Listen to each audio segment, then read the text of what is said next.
새 언약이라는 단어가 구약 성경에서 이 새 언약으로 표현되는 표현은 이 예레미야 31장 31절 외우기도 쉽죠. 예레미야 31장 31절에 새 언약으로 표현되어 있는데요. 이 새 언약은 과연 무엇인가?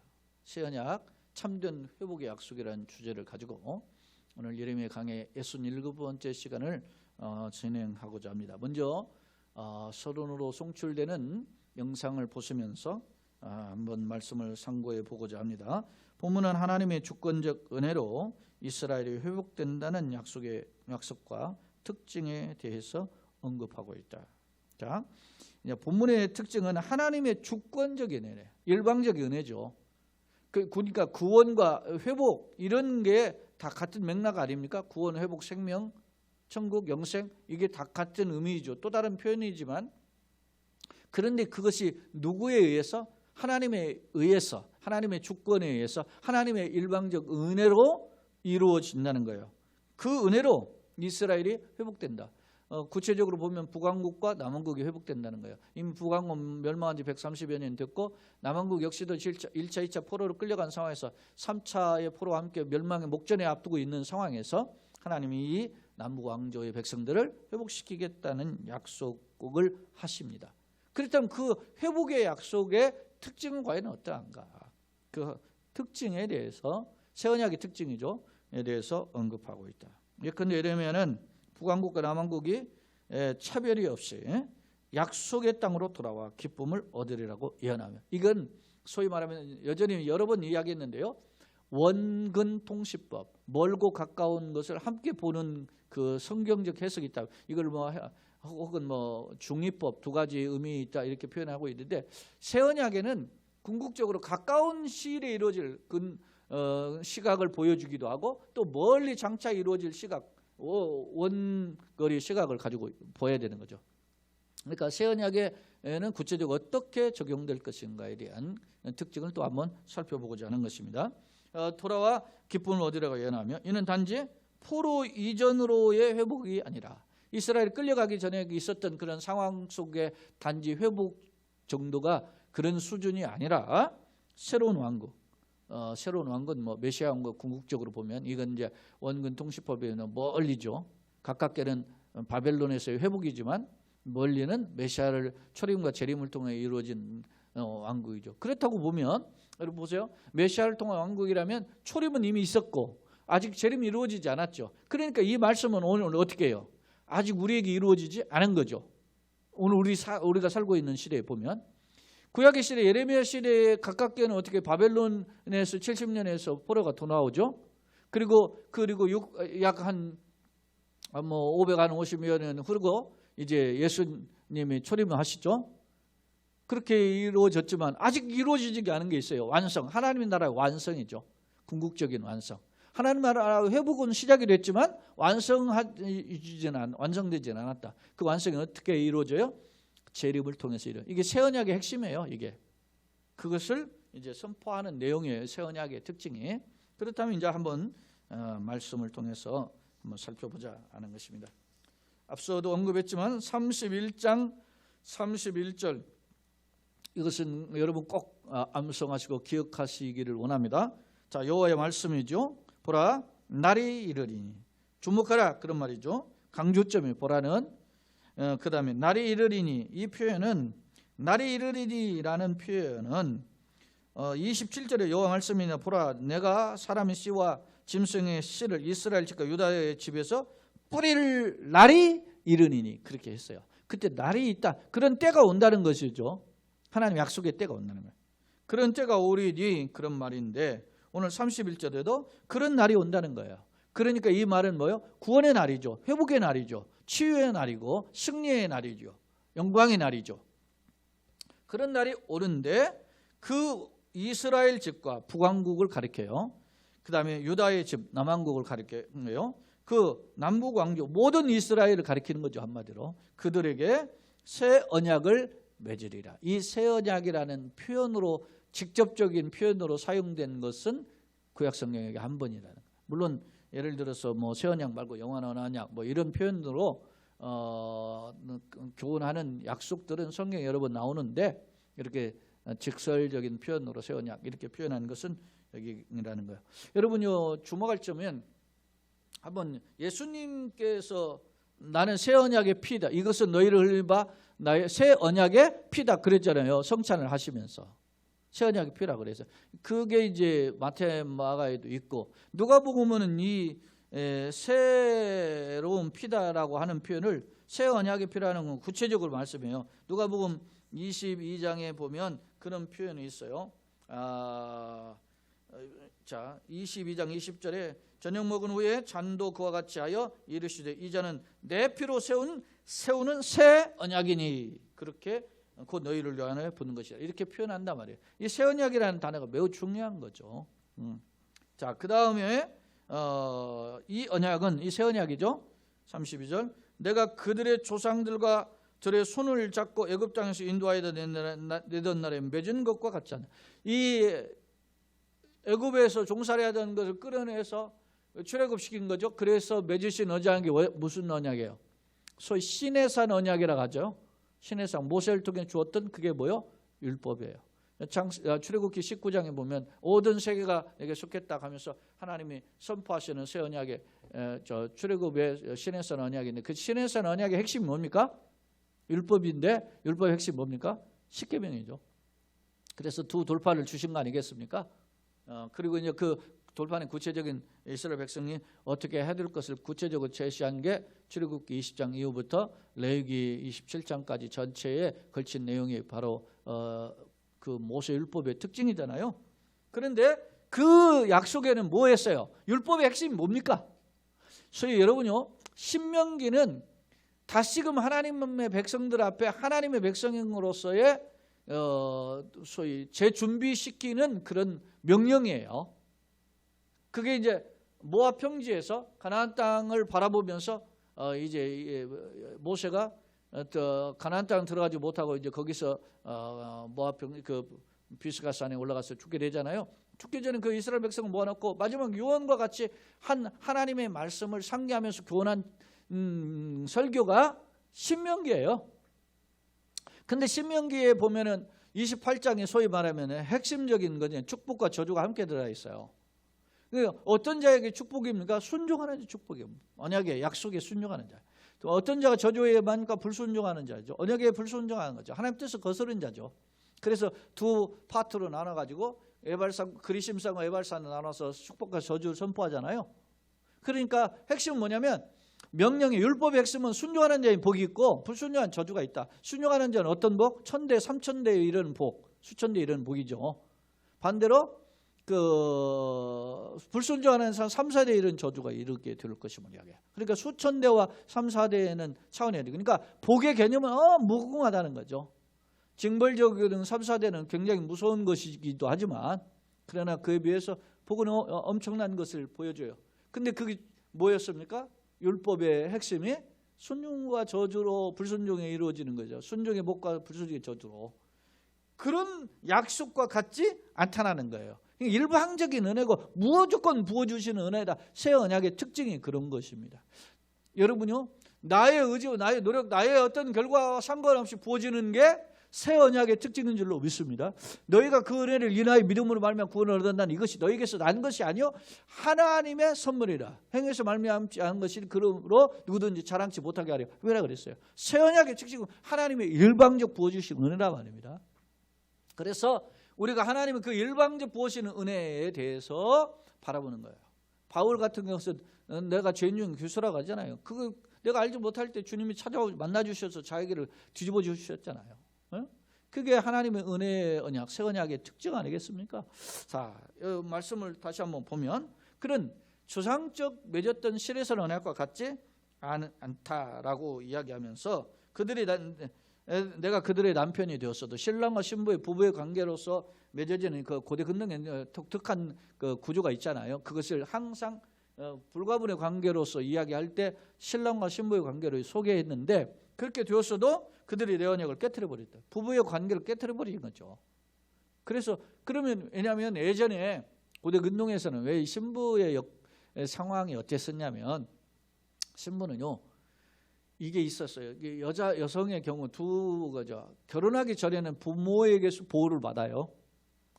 결혼한 후에는 어떻게 해요? 여성에서의 남편의 보호를 받게 되는 거예요. 근데 그 계약이 깨져버리니까 보호를 받지 못하는 거예요. 그러니까 사방의 위협 속에 살아가는 거죠. 그 고대 근동의 개념으로 보면. 그러니까 하나님의 보호에서 벗어났다, 이런 식이죠.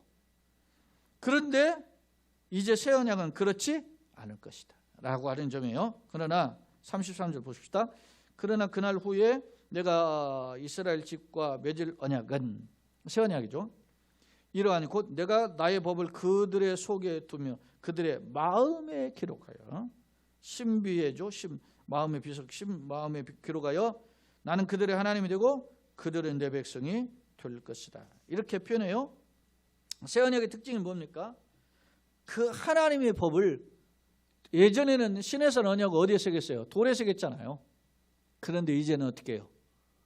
각 사람의 마음에, 개인적인 인격 속에서. 그래서 개개인이 하나님과의 관계 속에서 이루어지는 약속을 가지고 나아가게 된단 말이에요. 네? 그러니까 어떤 전인격적인 약속이다라는 것을 보여주고 있어요. 나는 그들의 하나님이 되고 그들은 내 백성이 될 것이다. 하나님과의 관계가 어떤 관계인가 하는 것을 구체적으로 보여줘요. 34절, 그들이 다시는 각기 이웃과 형제를 가리켜 이르기를 너는 여호와를 알라. 여러분, 왜 형제를, 이웃을 가리켜서 형제나 누구 이웃을 사람에서 하나님 배워야 되나, 하나님 깨달아, 이렇게 이야기하지 않는다는 거예요. 왜 그럴까요? 구약에서는 제사장이나 또는 선지자나 혹은 아니면 율법학자들, 서기관이들이죠, 이런 사람들을 통해 가지고 그 회당이라든지 아니면 성전에서라든지 이렇게 배웠어요. 아니면은 길거리, 선지자들 같은 건 뭐 사람들 모이는 길거리 이런 곳에, 시장터 이런 곳에서, 성문 앞에 이런 곳에 사람 많이 모인 곳에 가서 외쳤어요. 하나님 뜻이 이렇다, 정신 차려라, 깨달아, 돌아와라, 뭐 이렇게 외쳤단 말입니다. 응? 제사장은 성전에서, 율법학자는 회장에서, 그리고 선지자는 이런 사람들 모이는 곳에서 가르쳐줬어요. 왜? 정신 차려라, 하나님 깨닫지 못하니까. 그런데 그럴 필요가 없다는 거예요. 34절, 그들이 다시는 각기 이웃과 형제를 가리켜 이르기를 너는 여호와를 알라. 알라는 깨달아라. 근데 이게 알미라는 단어가 그 히브리어로 야다인데, 이게 뭐냐면 두 사람이 밀접한 관계 속에 있는 사람이 두 사람을 알고 있는 그런 그 알미 야다예요. 그래서 뭐 속증 이렇게 조금 더 그 통속적으로 들어가면 부부의 관계 속에서 그 부부의 관계를 하다 할 때 야다라고 하는 거예요. 내가 저 사람을 안다. 그건 이미 부부 일종의 관계를 했다. 그런 의미를 가지고 있는 것까지 들어가요. 그러니까 하나님을 알라 이렇게 말할 필요가 없다는 거예요. 왜? 큰 자부터 작은 자까지 전부 다 모두 다 하나님을 다 안다는 거예요. 왜? 인격적으로 다 만났고 체험했고 하나님 모시고 산다는 거예요. 그런 때가 온다는 거예요. 여러분, 그 시대가 언제입니까? 지금 아닙니까? 새 언약의 시대는 지금이 우리가 살고 있는 새 언약. 왜냐하면 새 언약은 메시아의 초림부터 재림까지 이루어져 완성되는 것이 소위 새 언약이 궁극적으로 보면, 이스라엘에게 보면 바벨론에서 회복되는 것이 새 언약의 어떤 스타팅이라고 볼 수 있겠지만, 우리 기독교인들에게 주어지는 새 언약은 뭡니까? 메시아의 초림과 재림이에요. 그럼 우리가 새 언약의 주인공 아닙니까? 그러면 우리가, 여러분, 이 말씀을 한번 되새겨 보아야 돼요. 자, 큰 자보다 작은 자까지 다 하나님을 알라, 뭐 이렇게 할 필요가 없다는 거예요. 하나님을 알게 된다는 거죠. 그러면 내가 예수님을 믿는다. 그러면 내가 예수님을 알아야 되죠. 자, 호세아 성경에 보면은 그런 표현이 있어요. 야, 우리가 여호와께 돌아가자. 우리가 여호와를 힘써 알자. 여호와를 힘써 찾자. 그렇게 이야기해요. 여전히 죄와 방탕 속에서 살아가고 있는 자들을 향해서. 그런데 오늘 본문에서는 하나님께서 성령의 기름 부으심이죠, 이게. 그래서 우리가 주님을 알게 되는 거예요. 요한복음 14장 16장에 이르면 예수님이 다락방 광야에서 성만찬을 바쳐 그들에게 강론하시잖아요. 그리고서는 이제 겟세마네 동산 가서 기도하시고 거기서 잡히시는데, 거기서 예수님 그런 말씀에 내가 떠나가는 것이 너희에게 유익하다.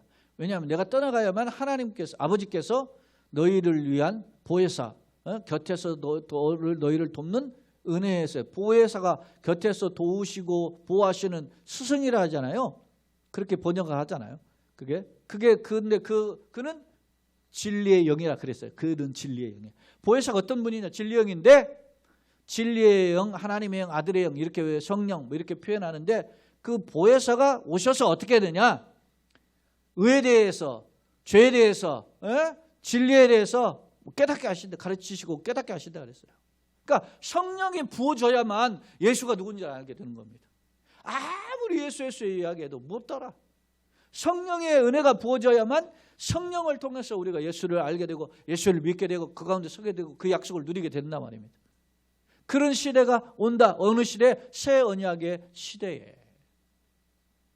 그렇게 말씀하고 있습니다. 자, 이는 작은 자로부터 큰 자까지 다 나를 알기 때문에 내가 그들의 악행을 사하고 용서하죠. 죄사함 다시는 그 죄를 기억하지 아니하리라. 그렇죠? 코르테브 여사가 그렇게 했다 하잖아요. 하나님께서는 뭡니까? 저 넓은 바다에 말뚝 하나 딱 받아놓으셔 편말을 우리 죄를 그 바다에 그 바다에 던져 넣으시고 낚시 금지 이렇게 편말을 붙여놨다는 거예요. 그래서 사단이 누구든지 우리 죄를 다시는 묻지 못하게끔 했다는 거예요. 그러므로 우리가 누구든지 예수 그리스도 안에 있으면 새로운 피조물 되는데 그 새로운 피조물은 무엇이 근거예요? 죄 사함을 받았다는 것에 근거하고 있어요. 하나님의 친백성. 하나님 죄가 있는데 하나님 죄 그대로 백성 삼습니까? 아니죠. 죄를 제거하고 너희 죄가 사하여졌다.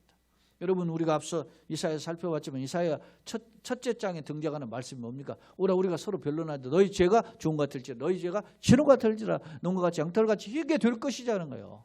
어떻게? 주님의 일방적 은혜로. 그게 새 언약이에요. 그래서 일방적 은혜를 부어주시기 위해서 하나님 독생성 예수님을 이 땅에 보내주신 거 아닙니까? 자, 35절 여호와께서 이와 같이 말씀하시냐 그는 해를 낮의 빛으로 주셨고 하나님은 창조자의 통치자이시오 주권자이심을 보여주는 말씀이에요. 해를 낮의 빛으로 주셨고 달과 별들을 밤의 빛으로 정하셨고 그 바다를 뒤흔들어서 그 파도수를 치게 하시나니 그렇게 하시는 분은 뭐요? 만군의 하나님은 창조주요. 하나님은 뭐요? 만물의 통치자요. 모든 생사화복의 주인 주권자시라는 말입니다. 그걸 상기해요. 이렇게 새 언약을 주시는 분이 누구냐? 바로 만물의 창조주요 통치자이신 하나님이다. 자, 이 법도가 뭡니까? 새로운 언약이죠. 하나님의 새로운 질서 회복하시는 그 약속이 내 앞에서 폐해질 때인데 하나님 앞에서 그게 유야무야 없는 것으로 되어진다면 이스라엘 자손도 내 앞에서 끊어져 영원히 나라가 되지 못하리라. 이 말은 무슨 말입니까? 하나님의 약속은 없어지지 않죠. 하나님 민수기 23장에 보면 하나님은 사람이 아니시니 인자가 시건치 않고 인자 사람이 아니시니까 후회가 없으시다 그랬어요. 하나님의 입에서 나가면 도로 돌아오지 않아요. 한 말씀 땅에 떨어지지 않죠. 빛이 있으라 하시면 그대로 되잖아요. 그런데 하나님께서 약속하신 말을 뒤집어 손바닥 뒤집는 분이 있습니까? 그렇지 않아요. 그러니까 만약에 이 말씀이 이 하나님의 약속하신 새 언약이 없어질 것이라면 이스라엘 백성도 영원한 나라가 되지 못한다. 그러니까 이 말은 뗄래야 뗄 수 불가분의 관계예요. 결코 하나님의 약속이 폐하해지지 않듯이 이스라엘 민족도 영원히 내 앞에서 끊어지지 않겠다라고 하는 강력한 하나님의 자기를 통한 맹세이죠. 일종의 여호와의 말씀이라 이 말이 하나님 자기 선언과 약속이죠. 자기 자신을 향한 약속 아닙니까? 자기 이름을 건 맹세죠. 자, 여호와께서 또 말씀하세요. 위에 있는 하늘을 측량할 수 있으며 밑에 있는 땅의 기초를 누가 탐지할 수 있어요? 누가 할 수 있어요? 하늘의 크기, 넓이, 그리고 땅 속의 깊이 모든 걸 탐사할 수 있습니까? 할 수 없어요.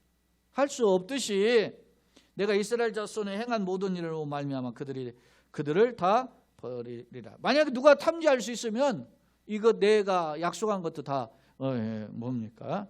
헛되게 될 것이다.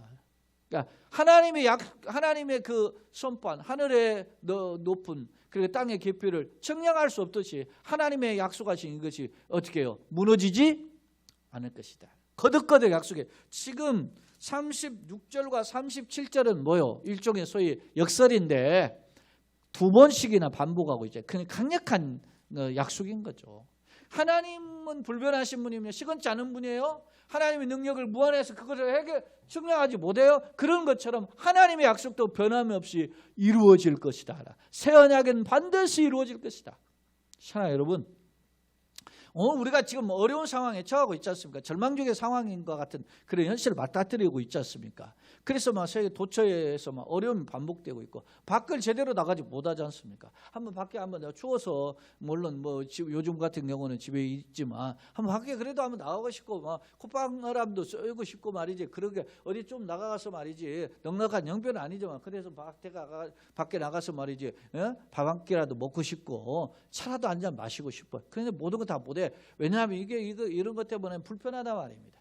혹시 지나가는 사람 모르는 사람 이렇게 만났을 때 마스크 쓰지 않으면 불편하지 않습니까? 예? 이런 것에 나도 불편하고 사람도 상대방도 불편하고 다 이렇게 생겼어요. 이게 이제 그런 패턴이 돼버렸어요. 우리 사이가. 처음에는 뭐 마스크 쓰라 해도 안 쓰는 사람도 많고 막 그랬었는데 이제는 뭐 지금 길거리는 어디를 돌아다니 보세요. 안 쓴 사람이 없어요. 이런 상황이 돼버렸어요. 사랑해요 여러분. 이런 답답한 현실을 우리의 길을 여실 분이 누구겠어요? 하나님이에요. 이런 하나님, 천지 만물, 우주 만물의 창조주 통치자이신 하나님, 이 땅을 불쌍히 여기시고 이 땅을 치료하여 주옵소서. 제가 통계를 보니까 9,100만 명인가가 이렇게 지금 감염자가 뭐 180만이 넘는 190만인가 되는 사람이 지금 사망자에 이르고 그랬어요. 우리나라도 뭐 7만 명이지 않았습니까? 이런 상황에서 저는 막 처음에 그런 생각을 했어요. 중국이 8만 명 해가지고 세계 1위 했지 않습니까? 제일 많은 사람.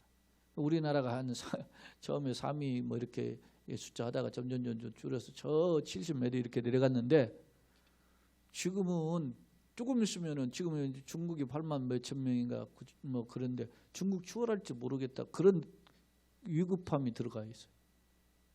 예측 불허전. 우리 상황이 힘들고 어려운 상황 반복되니까. 사랑하는 여러분, 이런 때 우리가 세상은 어떻게 합니까? 백신, 치료제 이런 거 마스크 이런 것만 더 생각하고 신경 쓰죠. 물론 우리가 신경 써요. 그게 하나님 주신 지혜니까. 근데 우리는 거기에 어떻게 해요? 이를 행하시는 여호와 이를 지어 성취하시는 여호와 생사와 화복의 주인이신 하나님. 이사야 45장에 해 뜨는 새 해지는 게 나만이 여호와라. 나는 빛도 창조하고 어둠도 창조한다 그랬어요. 하나님만이 여호와예요. 그분 앞에 엎드리는 기회를 주시는 거죠. 냄새라도 주신 거예요. 여러분요, 요한계시록 3장에 보세요. 거기 사대교회 같은 경우는 내가 살았다는 이름은 실상은 죽은 자라 그랬어요. 너 아무것도 건들 거 건덕지가 하나 없다는 거예요. 또 라오디게아 교회에서 보면은 너는 나는 부여하다 부여했다는데 너가 뭐 가난한 것을 너 헐벗은 것을 한번 돌아보란 말이야. 안약을 사서 눈에 바르고 양모를 사가지고 너 옷에 입어라. 그 당시 그 지역이 어떻게 해요? 양모 공장이 있고 안약 공장이 있어가지고 자기네들은 괜찮다고 생각했는데 주님 보시기에는 다 너희가 헐벗었다는 가난하다는 거죠. 지진이 일어나가지고서는 말이지 금광산이 많아가지고서는 지진이 얼어서 어려움 겪었는데 돈 많으니까 남의 도움 받지 않고 자립했던 도시가 라오디게예요. 그런데 주님은 너네는 가난하다 그랬어요. 역설이에요. 예? 반대로 여러분 보세요.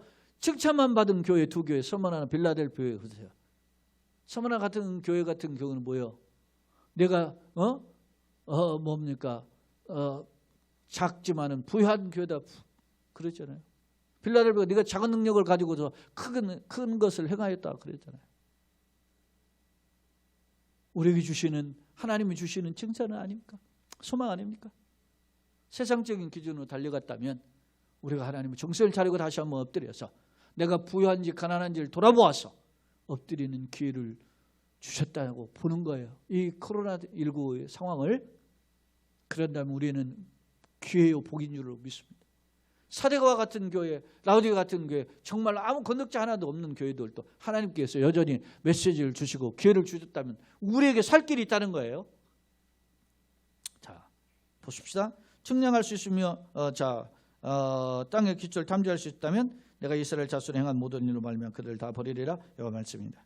38절 보라 날이 이르리니 이 성은 하나님의 망대로부터 모퉁이에 이르기까지 여호와를 위하여 건축될 것이다. 이 하나님의 망대라는 게 뭡니까? 저게 동태를 살피는 그런 그 성루잖아요. 근데 이게 예루살렘 이쪽 북쪽에 위치하는 이 망대인데, 그러니까 아마 이게 어떻게 해요? 저게 침입의 북쪽에서 쳐들어오는 그 망대인데 와르르 무너졌는데, 그런 망대부터 뒤에 이르러서 하나님의 망대로부터 모퉁이에 이르기까지 구석구석 다 하나님의 이름으로 하나님의 영광을 위해서 다시금 건물이 회복될 것이다, 건축될 것이다 얘기하잖아요. 그러면서 측량줄은 뭐 건축을 하려면 측량줄이 필요하죠. 그 측량줄이 곱게 가렙 언덕에서, 이 가렙 언덕은 예루살렘 남서쪽이에요. 아까는 북쪽에서 북서쪽이고 이건 남서쪽이에요. 그 다음에 언덕에서 이르고 고아로부터, 고아는 예루살렘의 그 이제 남동쪽이에요. 남쪽인데 동쪽 이번에는. 그러니까 북서쪽, 남서쪽, 남동쪽 이렇게 이르고 돌아서 시체와 제의 모든 골짜기와 시체와 제의 모든 골짜기, 이게 이스라엘 백성들이 그 골짜기에서 시내에다가 버려버린 거예요. 시체와 썩어질 그 쓰레기들을 막 버려버려요. 그 예루살렘 언덕이고 거기에 성 밖에 있는데 그 성 밖으로 말이지 쓰레기를 버려버린 그런 골짜기와, 그리고 그 기드론 시내를 건너서 이렇게 이제 기드론 시내에, 그러니까 이게 남동쪽에서 기드론 시내 쪽으로 향해서 문이 하나 있는데 그 문이 말의 문이다 해서 마문이라고 하는 거예요. 그 문, 그러니까 모퉁이에 이르기까지 여호와의 모든 것이 어떻게 거룩한 것이 될 것이다. 냄새나고 그 후미진 거, 무너졌던 것, 이런 것들이 전부 다 하나님의 은혜로 회복되고 건축될 것임을 약속한 거예요. 이게 누구의? 주님의 일방적 은혜죠. 자, 여러분, 나는 약합니다. 나는 부족합니다. 그러나 주님께서 나를 세우시기를 원합니다. 우리 가문을 세우시기를 원합니다. 우리 뭐 예를 들어서 자녀를 세우시기를 원합니다. 내 일터를 세우시기를 원합니다. 그렇게 해야 된단 말이에요. 사랑해요 여러분, 내가 어떤 면에서 직장을 다니기도 하지만 또 개인적으로 작은 사업을 또 할 수 있고 큰 사업을 또 할 수 있어요. 이게 모든 일의 주인이 하나님이라고 인정하는 거예요. 힘도 어릴 때는 좀 무지하는 것 하다가 자기가 잘하면 자기가 잘하는 것처럼 하고, 이거 그만 아니겠습니까? 그래서 여러분, 내가 공부하지 마. 그러면 불구하고 우리가 기도하고 시험 보고 또 기도하고 하나님 앞에서 또 어떤 면에서 보면은 감사의 식탁을 하면서 식사도 하고 모든 일을 할 때 하나님 앞에 엎드리는 게 뭡니까? 일의 주인이 하나님이시라는 거예요. 생사복의 주인이에요. 그 하나님께 구하는 거 아닙니까? 그런 고백을 오늘 본문에서, 하나님의 약속이죠. 오늘 보세요. 보라 하면서 날이 이르니 또 이야기하잖아요. 그 날이 언제예요? 새 언약을 회복하는 날이 온다는 거예요. 36절에 보면은 그런 날이 오게 될 것이다. 그것을 누가 하신다? 하나님이 하신다. 그러면서 마지막 그 40절 마지막 보니까 여호와의 거룩한 것이니라 영원히 다시 뽑거나 전복되지 못할 것이니라. 뽑거나 전복된다라는 거든. 이게 성문이 외국에서 적군이 짓밟힐 때 나타나는 현상이잖아요. 성이 다 뽑히고 막 무너지고 그런 기둥이 뽑히고 하는 거지. 여러분요, 그 고대 근동 지방에서나 본다든지 아니면 지진이 일어났던 상황들을 보면은요, 그 뭐만 남아요? 기둥만 남아요. 기둥만 다 무너지, 기둥만 남거든요. 그러니까 기둥까지 뽑힌다는 것은 다 망했다는 거예요. 여러분, 기둥이 뽑히는 건물이 온전한 건물이 있습니까? 없죠. 우리도 이 건물에 예를 들어서 있다면 그 기둥 뽑히면 다 무너지는 거지. 그러니까 그 기둥을 세우고 건축되게 한다는 것은 그 주인이 하나님이시다라는 점을 강력하게 보여줘요. 바라기는 여러분이 나의 진정한 힘은 하나님이십니다 라고 고백하는 그런 우리의 고백이 되기를 예수님의 이름으로 축원합니다. 네? 여러분, 교회는 진리의 기둥과 터라고 하는 디모데를 통한 바울 사도의 교훈을 보면 진리의 기둥과 터라고 하죠. 기둥과 터와 기둥이 없으면 세워질 수 없잖아요. 바로 그걸 이야기하는 거예요. 진리의 기둥과 터. 그 진리의 기둥과 터가 교회예요. 그 교회가 우리 자신이고 물론 이렇게 유형적으로 모이는 공동체죠. 이런 공동체에서 이런 진리를 파수하는 고민이 필요하죠. 자, 말씀 한번 정리해 봅시다. 두 번째 화면 송출되는 내용들 한번 정리해 보겠게요. 31절로 32절 하나님께서는 흩어진 북과 남, 이미 이제 멸망해서 북은 멸망했고 남은 아직 지금 멸망 직전에 있는 그 백성들에게 새 언약을 맺으실 것을 약속했다. 이 새 언약의 표현은 구약 성경에서 여기 딱 한 번 예레미야 31장 31절에 기록되어 있지만은 훗날의 그 쿰난 공동체, 쿰난 공동체는 어디게 되냐면 사해 바다에 막 그냥 동굴을 파고 들어가 가지고서는 소위 나름대로 어떻게 보면 도 닦으면서 사는 정결한 자로 사는 소위 에세네파예요. 이런 사람들이 이 약속, 구약의 말씀을 근거해서 자기들이 하나님의 백성이다, 새 언약의 백성이다 이렇게 칭호를 붙였다 그래요. 그러니까 이 새 언약의 말씀이 이스라엘 역사 속의 전통 속에서 있었음을 알 수 있어요. 자, 두 번째, 새 언약의 특징은 작은 자로부터 큰 자까지 모두 마음에 새길 것이다. 예전에는 선지자가 하나님 약속이 뭐라 이렇게 깨우쳐졌는데 이제는 다 알게 된다는 거예요. 큰 자부터 작은 자까지. 작은 자라는 표현한 것은 어린아이 뭐 이렇게 해줘, 뭐 학문의 무시가 이런 아이들까지 다 포함됐다는 거죠. 35절 37절 하나님은 창조주의 통치자이신 하나님의 약속은 영원히 변하지 않을 것이다. 그런 것입니다. 그것을 빗대어서 36, 37절에 거듭거듭 말씀했죠. 38절로 40절 새 언약의 회복에는 슬픔의 장소가 변하여서 이제 적군이 쳐들어와서 무너지는 망대 이런 거, 그리고 뭐 쓰레기 버렸던 곳, 이런 시체를 버릴 곳 이런 것들이 다 변하여 거룩한 곳이 될 것이다라고 하는 약속으로 바뀌고 있어요. 세 번째 화bil에 새 언약의 특징이 있습니다. 갈래가에 정리해 봤는데요. 명칭으로는 새 언약 이런 뜻이고 또 다른 표현으로 영원한 언약 이런 표현들이 우리 그 예레미야에서도 나오고 이사야 성경에서도 나와요. 에스겔에도 나오고. 그래서 이사야 성경, 예레미야, 에스겔 이런 약속들은 이사야는 멸망 이전이고 예레미야는 멸망을 직전이고 그리고 에스겔은 멸망 후잖아요. 그때 주어진 약속들이 전부 다 새 언약으로 가득 차 있다는 거예요. 그 새 언약의 핵심이 누구라고 했어요? 메시아, 예수 그리스도가 말입니다. 그 다음에 예수님의 교훈과 연관된다 그렇게 되어 있고 연속성. 그러면 구약의 약속들하고는 그냥 동떨어졌냐 이렇게 궁금하게 생각하고 의문을 품을 수 있어요. 근데 이스라엘의 조상인 아브라함부터 시작이 되잖아요. 소위 아브라함 언약이에요. 아브라함이 주신 창세기 12장부터 22장까지 나타나는 아브라함 언약 5번 나오는데 그 내용과 또 그 이후에 예를 들어서 출애굽하고요. 모세에게 주신 모세 율법. 모세 율법을 앞서 이야기해서 시내산 언약이라고도 하고 모세 언약이라고도 해요. 그리고 소위 나단 선지자를 통해서 다윗에게 주셨던 소위 나단 신탁이라고 하는 다윗 언약. 그 언약과 그럼 뭐가 다르냐? 맥을 같이 하고 있다는 거죠. 그 언약에 근거한 약속들인 거예요. 영원히 내가 변치 않는 약속을 하나님 주시는데 그 언약이 어떻게 뭘로 나타나요? 궁극적으로. 여러분 보세요.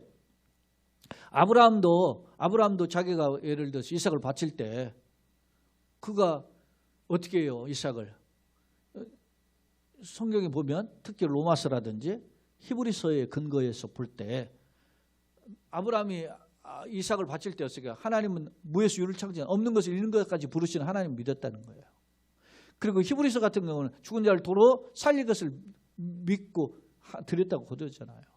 그러니까 부활신앙이 있어요. 그런 하나님에게 그런 아브라함에게 하나님 약속을 붙잡을 때 그에게 어떻게 해요? 여호와 이레로 준비하시잖아요. 누구를? 어린 양을. 예? 그게 어린 양은 결국은 누구를 예표하고 있어요?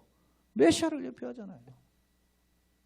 그런 약속이다. 그러니까 여러분요, 그 모세의 언약, 시내산의 언약, 십계명을 딱 다 다리면 결국은 뭐예요? 내가 걸으면 너도 걸어가라. 거룩의 비결은 뭐예요? 인간의 힘으로 안 되는 거예요. 자기 아무리 해도 안 돼. 그래서 어떻게 해요? 이스라엘의 백성의 죄를, 인류의 죄를 다 해결하고 깨끗이 할 수 있는 분이 누구예요? 거룩하게 할 수 있는 분이 뭐예요? 예수님 몸지고 피 흘리신 십자가의 대속이라면. 그래서 예수님 메시아 언약이 필요한 거죠. 다윗 언약, 너희 왕권, 너희가 다스리는 통치자, 그 통치의 개념으로 이야기해요. 너희 자손에게서 끊어지지 않고 너희 자손을 통해서 내가 보내겠다. 그렇게 하잖아요. 그게 누구예요? 메시아지요. 그 메시아를 이사야 성경에서는 하나님께가 우리에게 낳고 하나님께를 우리에게 주신 바 되는 그는 기미된 모사로 정당하신 하나님 영존하신 아버지라 평강의 왕이라 그렇게 하잖아요. 예? 처녀가 아들, 잉태 아들 낳으니 그 이름을 임마누엘이라 하리라. 그 약속이 이사야 7장 9장 계속 반복되잖아요. 그 새 언약이에요, 전부 다. 그 연결돼 있단 말입니다. 그다음 특징. 그러면 가깝게 아까 말씀했잖아요. 원근 통시법. 그러니까 가까운 건 근은 가까운 데에서 이루어질 약속이고, 그건 바벨론에서 포로에서 귀환이고, 더 나아가서는 바벨론 포로 귀환인 거라 북왕국과 남왕국 백성이 어떻게 연합하게 될 것이다. 남북왕국의 통합. 그다음에 궁극적으로는 메시아를 통해서 완전한 회복. 그다음에 죄와 용서, 죄 용서와 어떻게 해요? 성령의 임재를 통해서 우리에게 주어지는 죄. 지금 우리가 이 시대를 살고 있잖아요. 그래, 예? 새 언약의 시대. 성령의 임재와 죄에서 죄와 사망 권세에서 해방시키고 성령의 임재 속에 살게 하시는 거예요. 그러니까 우리가 하나님의 약속을 누리며 사는 거예요. 그래서 우리가 이런 표현을 해야 돼요. 이 땅에서 누리는 뭐요? 부활. 이 땅에서 부르면 생명의 약속들을 누리며 살아요. 하나님 그런 길을 보게 하시고 듣게 하시고 누리게 하여 주옵소서. 그런 기도가 필요한 거예요. 말씀을 통해서. 자, 성령의 동행, 그다음에 종말론적으로는 이 약속은 어떻게 해요? 아직 회복은 시작이 되었지만 완성은 이루어지지 않았어요. 그 완성이 뭐예요? 구원의 서정 9단계 마지막에 소위 글로리피케이션, 영화의 상태에 들어가는 것이 어떻게 해요? 종말의 완성이죠. 언제? 예수님의 재림을 통해서 산후가 새 땅에 펼쳐지죠. 그게 결국은 종말론적 완성이 이루어진다. 성경적 배경은 언약에 참가하는 대상에서는 누구예요? 이스라엘 민족뿐만 아니라 더 나아가서 누구까지? 이방인까지. 그래서 바울 사도가 로마서 9장에서 11장까지 이스라엘 백성들이 하나님의 약속을 거부하니까 어떻게 해요? 돌감나무를 우리를 접붙여가지고 참감나무 접붙여가지고 살게 하시잖아요. 그래서 그렇게 해서 참 감람나무에 있었던 자들 베어내고 거기다가 돌감나무 접붙여가지고 살게 하신다. 그리고 이방인의 충만한 수가 차니까 배음을 받았던 그 이스라엘이 회복이 되는 때가 온다. 그러면 이방인도 구원받고 이스라엘도 구원받는 때가 온다는 거예요. 그게 구원의 완성인데. 그래서 이스라엘이 회복되는 때를 기다리잖아요. 그 요즘 지금 그 한국 사회 지금 시끄러운 그 기독교 단체가 뭐냐면 인터컵 아닙니까? 예? 인터내셔널 코퍼레이션이라 가지고서는 그렇게 표현하는데 거기가 소위 말하면 BTJ인가 나오잖아요. 저 상주에 있는 Back to 예루살렘이라고 해서. 왜냐하면 이 예루살렘이 돌아오는 때가 궁극적으로 회복의 때라고 생각하니까 지금 하는 거예요. 이 소위 인터급은 여러분 시간이 좀 간단하게 설명해요. 인터급은 하나님의 나라와 사탄의 나라의 싸움으로 하는 소위 이원론적인 접근으로 해요. 물론 성경이 그렇게 말씀해요. 그러나 모든 걸 그렇게 보면 안 돼. 모든 걸 그냥 막 영적 전쟁으로만 보면 안 돼. 이렇게 영적 전쟁을 보는 그 운동이 신사도 운동이고 또 세대주의 종말론이고 이런 사람들하고 다 신비주의적인 종말관을 가지고 있는 사람들하고 다 연결돼 있어요. 이 인터컵이. 그래서 한국교회에서는 이미 이 10여 년 전부터 이 인터컵에 대해서 비난하고 책망과 경계가 있었어요. 참여, 우리 교단도 참여 금지, 아예 교류 단절 이걸 2011년인가 제가 조사해 보니까 11년인가 13년인가 이미 결정을 했더라고요. 총회에서. 그러니까 그렇게 떳떳하면 말이지 무슨 핸드폰 끄고 막 안 알려주고 그럴 필요 없잖아요. 그 방법이 비겁한 거야. 방법이 복음적이지 않다 말입니다.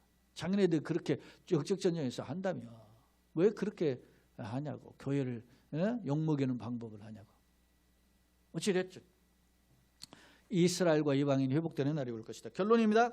유다의 멸망의 목전에 이르렀던 상황에서 하나님께서 위로하시고 회복하시는 새로운 나라의 모습은 어떤 것인가? 그것은 하나님은 날이 이르리라는 표현을 네번 반복함을 통해서 새로운 시대가 도래할 것입니다. 그것은 뭐요? 메시아의 초림과 재림을 통해서 시작이 되고 완성이 된다 그랬죠. 그런데 단지 포로에서의 해방으로 그치는 것이 아니라 메시아를 통한 그리스도를 통한 회복이죠. 이는 예수님의 초림을 통해 성취되었고 예수님의 재림을 통해서 완성될 궁극적인 뭐요? 소위 하나님의 나라의 회복을 보여주고 있습니다. 그러면 나는 어떤 나라를 소망하는가? 우리가 이 땅에 살죠. 대한민국 얼마나 소중한 나라입니까? 귀한 나라 아닙니까?